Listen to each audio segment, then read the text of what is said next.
Hello, and welcome to the Applicant Podcast. I'm Rebecca Tripp, and today I want to talk about starting up your own paralegal firm. So, I'm a licensed paralegal located in Ontario, and I have my own paralegal firm.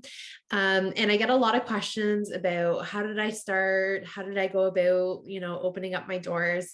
And so, I want to give just 5 tips on how to start, from my experience, what do I think you should do and not do?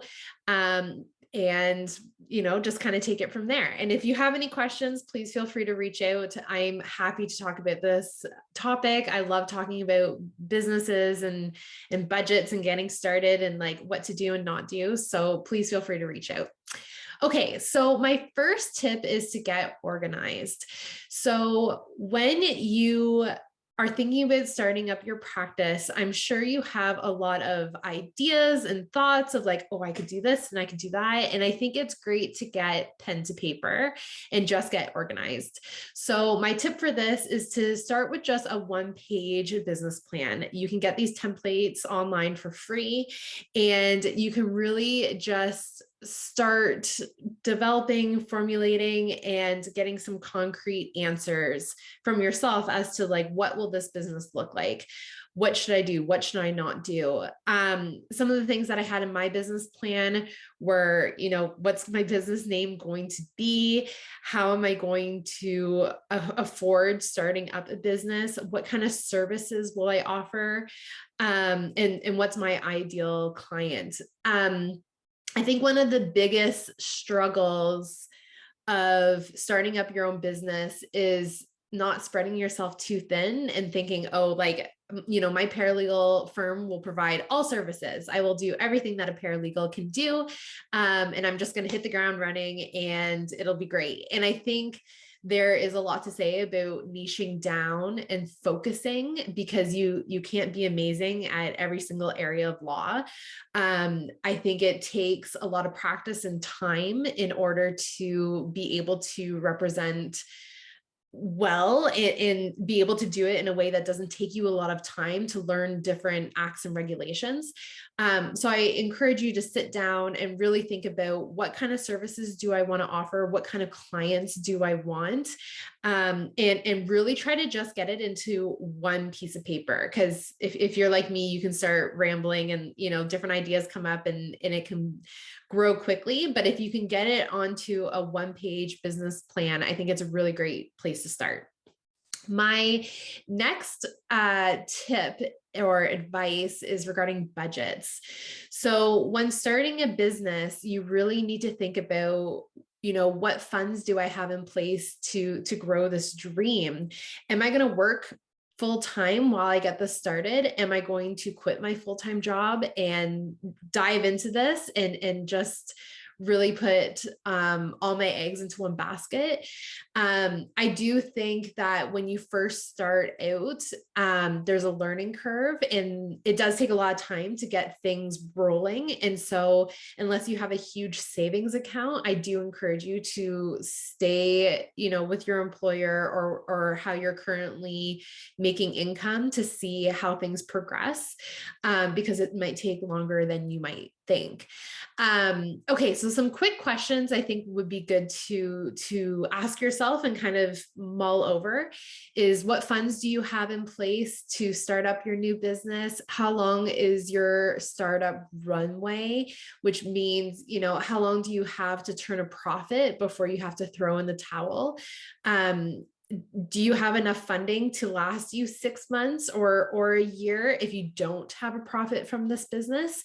Really understanding your runway is important. And I think it's something that you should, come back to and evaluate as things go.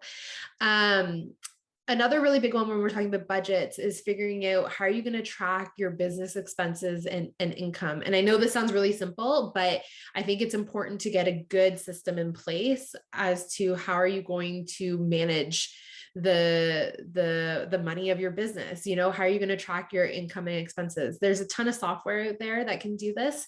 You could hire a bookkeeper to help you.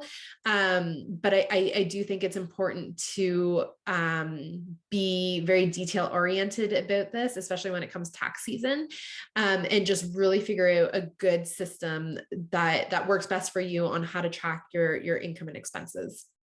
Another question to ask is, you know, who is going to take care of your bookkeeping and your taxes? You could start right off the bat with QuickBooks and hiring a bookkeeper to help you with this.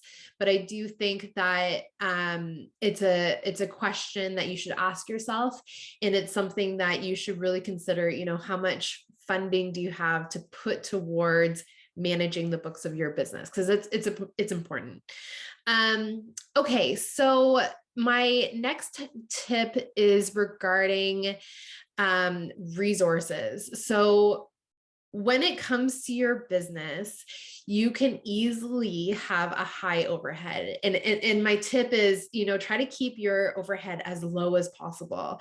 There's so many people out there that can help you. There are so many resources. There are so many platforms, software, professionals, bookkeepers, like the list goes on and on. You can make your expenses as high or as low as you want to make them. And I encourage you to keep it as cheap as possible at the beginning. You know, maybe you don't have the best software or the office supplies that you want, the marketing materials, or, you know, the people that you want in place at the beginning. And like, that's okay. I really encourage you to keep your overhead as low as possible.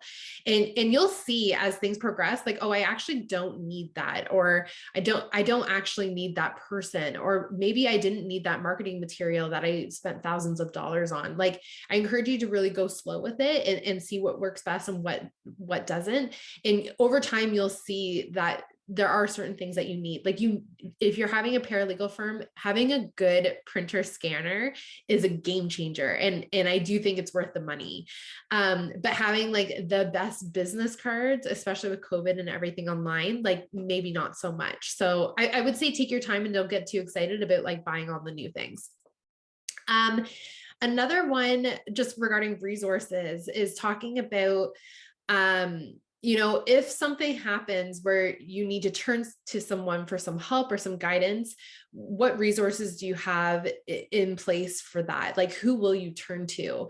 And I do think that getting a solid foundation of phone numbers, emails, other professionals, CPDs are a really good resource. I highly recommend LPEN as a way to stay on top of your knowledge base on opening up a practice. And I know the Law Society of Ontario offers a ton of CPDs on this topic. So just be mindful of your resources and stay on top of, okay, like what resources do I have in place in case something happens?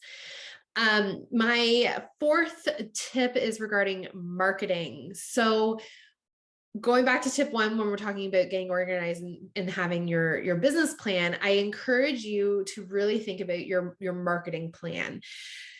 Are you going to be doing a ton of social media to promote your business? There's so many different platforms. There's Facebook, Twitter, Instagram, LinkedIn, YouTube, like the list goes on. And I encourage you to really focus on being good at one platform versus spreading yourself thin on a bunch of platforms. And when you're starting up your business and talking about like your ideal client, okay, so who is your ideal client and what platform will they be on? That makes a big difference when you're talking about marketing. If you are geared towards, like, I provide legal outsourcing services to other legal professionals. So I gear my marketing towards LinkedIn because that's where they are. I could gear it towards like Instagram or Facebook, but I think if you look at, you know, who my target market is and my target client is, I think LinkedIn is the best way to go. So just being mindful of this, and also again with the budget, like try to really think about what, like, where will your money go and where will it go the furthest? My last tip is regarding networking. So if you're starting up a paralegal firm, you didn't have it before, now you have it, you need to let people know that you now have a paralegal firm. So I encourage you to tell everyone. A really good example of this is that when I started up my practice, I decided that I would reach out to my different group chats that I had, that I was a part of, and let them know what I was doing. And I had one for like colleagues, one for past classmates that I had. And it ended up being the group that was full of classmates that I actually landed my first client. So you never know where your first client's going to come from. But I do think that it's important to just, spread the word. It's not an egotistical thing. It's you're promoting your business thing.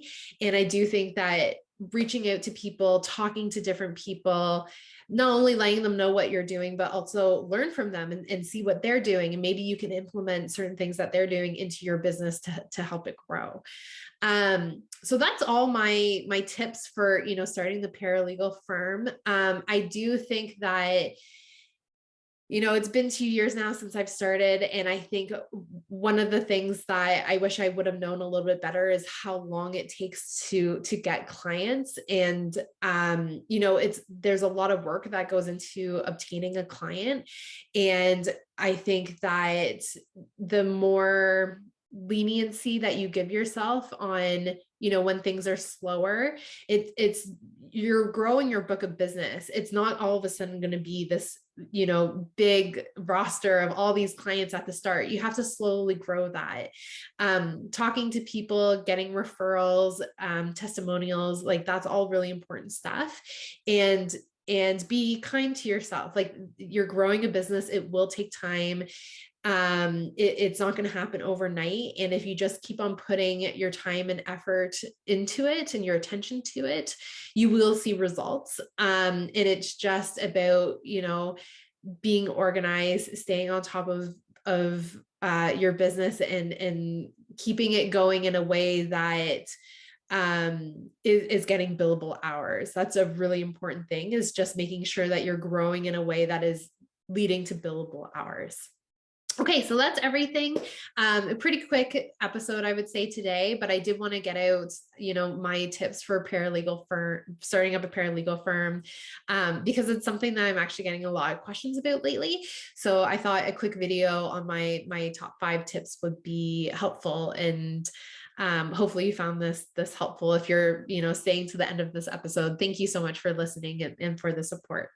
So that's everything. Thank you so much. And tune in again next week, where I'll have another episode on the Applicant Podcast. Bye.